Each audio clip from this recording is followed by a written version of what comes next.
Hello, my dear Bappa. बाप्पा पोहोचलास का? अरे बाप्पा,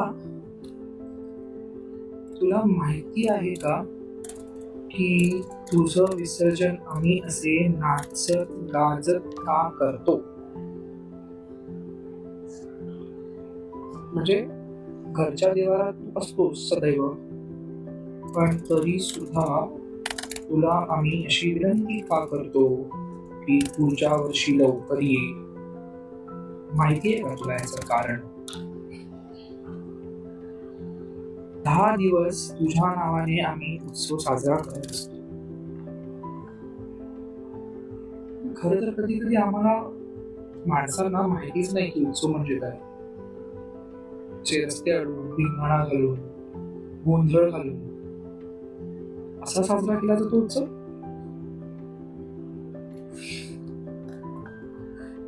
मी लहान असल्यापासून ते आतापर्यंत म्हणजे गेल्या 10-12 वर्ष अगोदर पर्यंत तुझ्या विसर्जनाला बेफाम नाचायचो, बोलाला रंगून जायचो.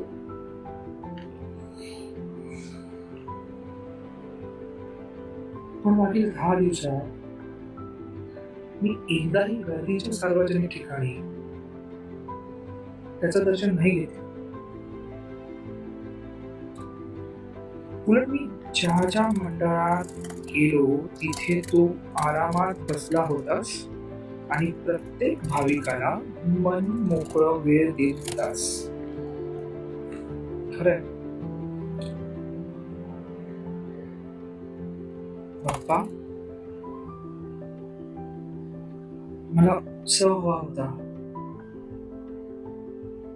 तू हवा होतास. पण या बाहेरच्या गोंधळापासून लांब जाता जाता तुझ्यापासूनच लांब गेलो नाही.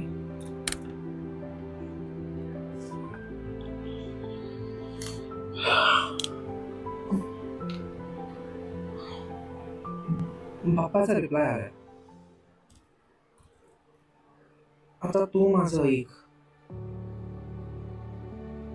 ढोल ताशा छान, पण डीजेचा गोंधळ कामी नाही भान.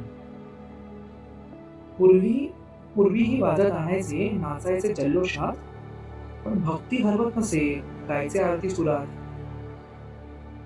आज मिरवणुकी निघते, शर्यत जणू लागते, कोण जास्त दाखवतो ही स्पर्धा भासते. तुमच्या सोसायटीचा राजा पडतो एकटा गडबडीत, गर्दीत गोंधळात हरवतो भक्ती प्रतीत. दर्शनाला आलेले लोक हात जोडायचे विसरतात, मोबाईल मध्ये फोटो फक्त कॅप्चर करत बसतात. मी देव असूनही अडकतो तुमच्या या जाळ्यात. पण खरं समाधान मिळेल प्रार्थनेच्या तालात. अरे गोंधळ नको हसू द्या, भांडण नको प्रेम द्या. माझ्याकडे आलात ना, मग मनाला शांतता द्या. कारण भक्तीची खरी मजा समानतेत दडते, उत्सवाच्या गोड लईने सर्वांना जोडते.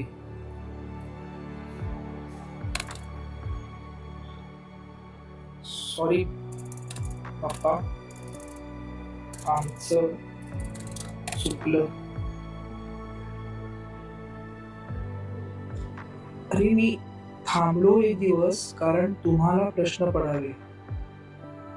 उगाच ओहोटी भरती आणि तडाख्याची कांडे काढू नका.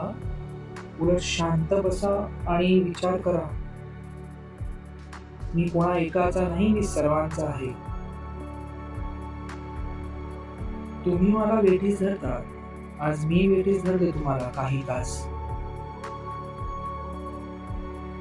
तुम्ही मला पाण्यात ठेवतात, आज मी स्वतःला पाण्यात ठेवले काही तास.